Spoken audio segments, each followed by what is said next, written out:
सभी साथियों को मेरा नमस्कार, स्वागत है आप सबका आज 18 दिसंबर के इंडियन एक्सप्रेस एनालिसिस में। आइए शुरू करते हैं आज का एनालिसिस बिना किसी देरी के। पहले पेज पे खबर आती है पार्लियामेंट से one nation one election bill को लेके बड़ा प्रोटेस्ट हुआ ऑपोजिशन की तरफ से। फिलहाल रूलिंग पार्टी इस पूरे मूड में है कि वन नेशन वन इलेक्शन ही इम्प्लीमेंट करा जाए।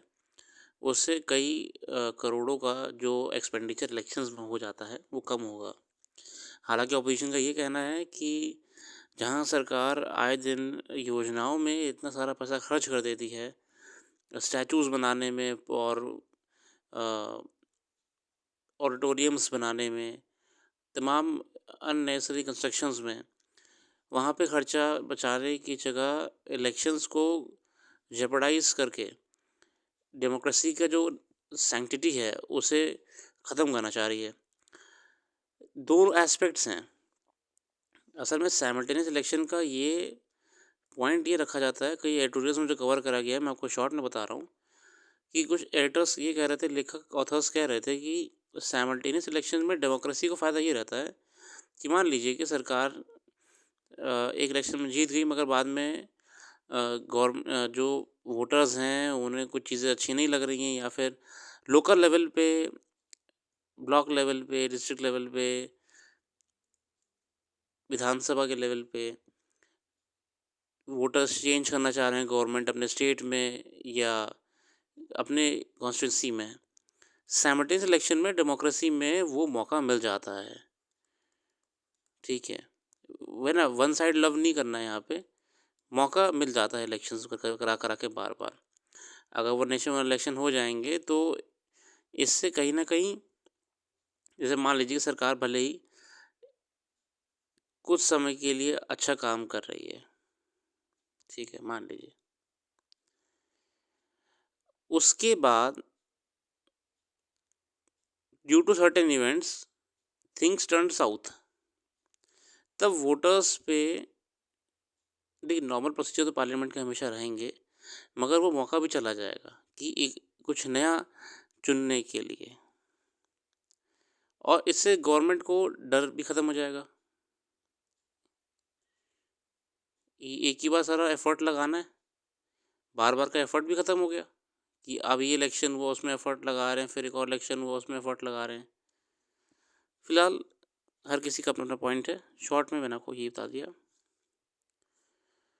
आगे देखते हैं। अभी जॉर्जिया में बहुत ही भारी नुकसान हुआ। मैंने जॉर्जिया को लेके एक आर्टिकल लिखा हुआ वेबसाइट पे, आप उसे ज़रूर पढ़िएगा।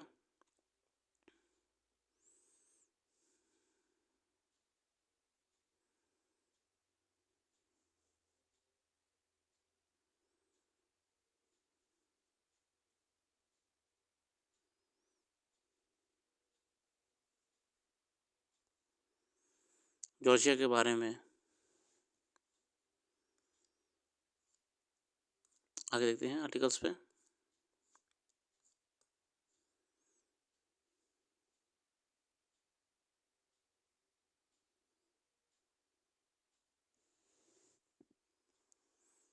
Supreme jury election, supreme court interim order saying TM Krishna's award is needless intervention.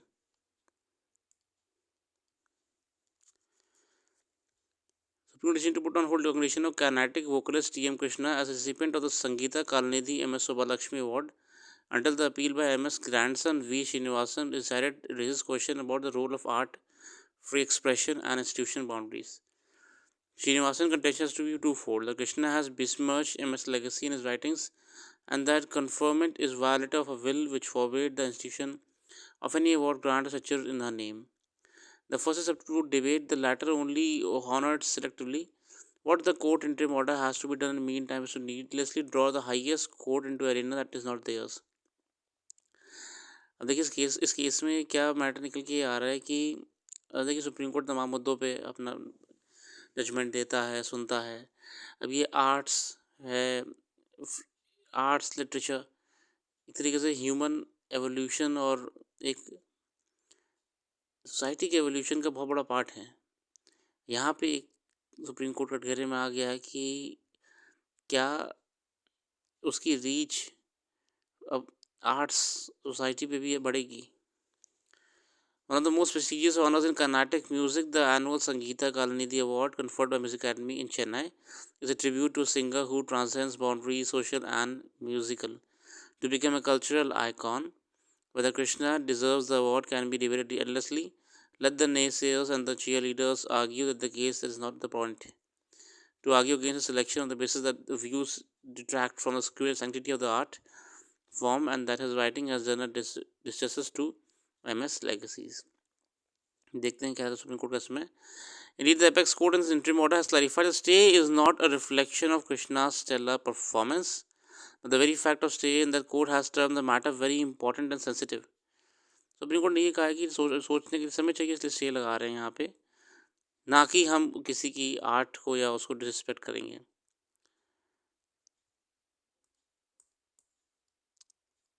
Building bridges, Sri Lankan president की विजिट हुई थी अभी हाल ही में, उसको लेके यहाँ पे छोटा सा दिया हुआ है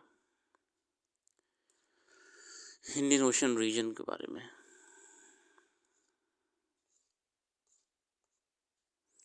Iron and steel import fall 28% in November amid MSME concerns over port blockades.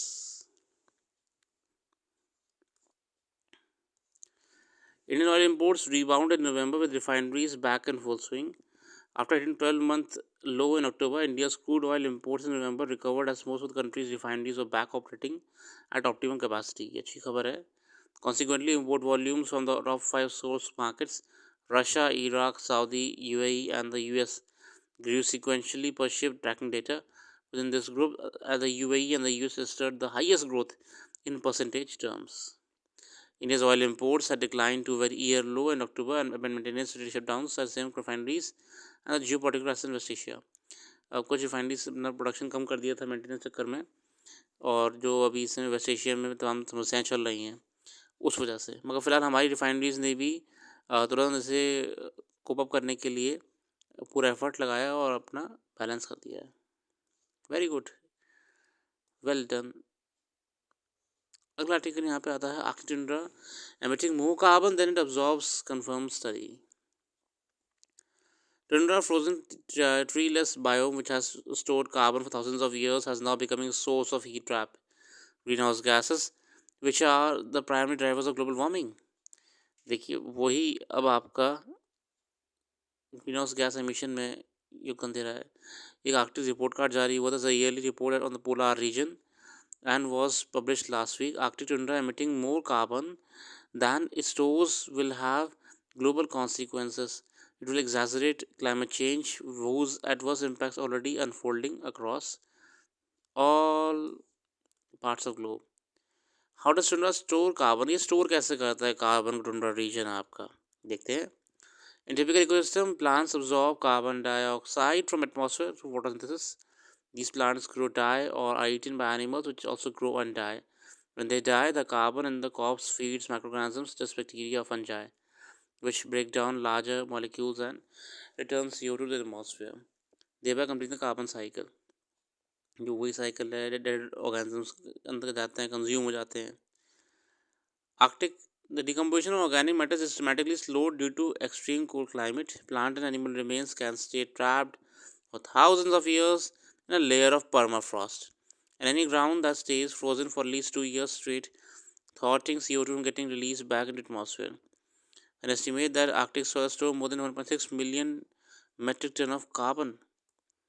This is absolutely double of the amount present in the atmosphere.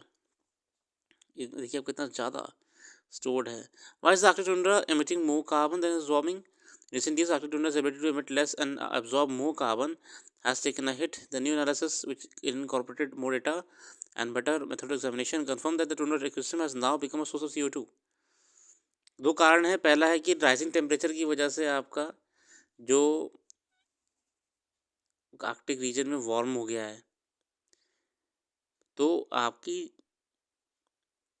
जितना जमा हुआ था आर्कटिक रीजन वो पिघल रहा है धीरे धीरे टेम्परेचर वार्म होने से. तो जैसे हम जानते हैं कि कोल्ड रीजन्स में माइक्रो ऑर्गेनिजम्स हैं, बैक्टीरिया वगैरह, ये बहुत ही धीमे हो जाते हैं काम करना. जैसे कि हम लोग खाना फ्रिज में क्यों रखते हैं, फ्रिज में रखने के पीछे कारण ये होता है कि फ्रीज़ हो जाने से वो जल्दी ख़राब नहीं होता है। माइक्रो ऑर्गेनिज़म्स अपना बहुत ही धीमे हो जाते हैं, स्लो रेट हो जाता है। वो चीज़ आप बाहर रख दीजिए किचन में, वो खाना जल्दी ख़राब हो जाएगा। सेम आर्कटिक का खेल है। अब वो कह रहा है कि ग्लोबल वार्मिंग होने से, गर्म होने से अब उतना परमाफ्रॉस्ट तो बन नहीं पा रहा है, परमाफ्रॉस्ट तो कम ही हो रहा है आपका। तो ये माइक्रो ऑर्गेनिजम्स वगैरह जो जमे हुए हैं, अब ये एक्टिवेट हो रहे हैं, breaking the organic matter down, releasing CO2 and CH4, और ये आपका फिर ऑर्गेनिक मैटर को तोड़ के रिलीज कर रहे हैं कार्बन डाइऑक्साइड और मीथेन। अगला आर्टिकल है backed by Trump, how US bitcoin strategy reserve network. अब ट्रम्प साहब तो वैसे भी जानते हैं कि बिटकॉइन के फेवर में हैं, इसे मॉडर्न डे करेंसी भी मानते हैं। इसको लेकर छोटा सा आर्टिकल है, how would a bitcoin reserve work. हम सीधे मुद्दे पे आते हैं। It's unclear whether Trump intends to use his executive powers to create the reserve or whether an act of Congress would be necessary. Some have argued Trump could create the reserve via an executive order directing the US Treasury's Exchange Stabilization Fund, which can be used to purchase or sell foreign currencies and to also hold Bitcoin. This reserve could include Bitcoin seized from criminal actors by the government that stands at around 2 lakh tokens worth $21 billion at the current price. Trump has not said if the government would add to the stockpile by buying more Bitcoin in the open market. To do that, the government may have to issue debt, although some proponents of a Bitcoin reserve say the US could sell some of its gold reserves and use the proceeds to buy Bitcoin. Basically हम जानते हैं कि हर देश अपना reserve maintain करता है अलग अलग करेंसीज में, कमोडिटीज़ में। US हमेशा आगे रहने का प्रयास करता है, तो उसे बिटकॉइन में फ्यूचर दिख रहा है। और फ्यूचर क्या दिख रहा है, बिटकॉइन बहुत ज़्यादा भारी मात्रा में यूज़ हो रहा है इस समय वर्ल्ड में। तो उन्होंने ये प्लान करा है कि उसको रिजर्व के रूप में रखेंगे हम देश के लिए। How can bitcoin reserve help? In the July speech Trump suggested a bitcoin reserve would help the US dominate the global bitcoin market. वो जो मैंने आपको बताया ना कि डोमिनेट इसको करना, यूएस को करना ही है। और बिटकॉइन, अब ये मत सोचिए कि बिटकॉइन कोई फ्यूचर है, बिटकॉइन प्रेजेंट है इस समय। ग्लोबली बिटकॉइन बहुत यूज़ हो रहा है। Other proponents argue that by holding a stockpile of Bitcoin, which they saw is likely to continue appreciating over the long term, the US could reduce its deficit without taxing rise. Risk क्या है? देखिए, वही crypto है, deregulated currency है अपने आप में, कोई रेगुलेशन नहीं है। अब या तो उसे रेगुलेट करिएगा, अगर आप उसे रेगुलेट करना शुरू कर देंगे तो कहीं ना कहीं वो अपनी सेंटिटी खो देगा। ये पॉइंट यहाँ पे निकल के आ रहा है। बाकी अगला आर्टिकल बहुत बढ़िया है, वन नेशन इलेक्शन को लेकर आप पढ़िएगा इसके बारे में।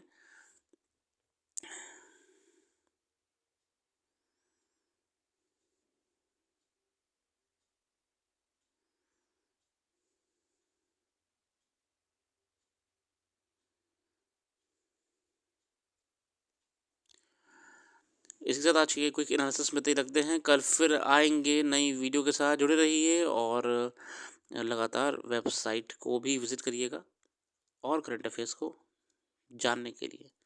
लिंक डिस्क्रिप्शन में मौजूद है। Thank you.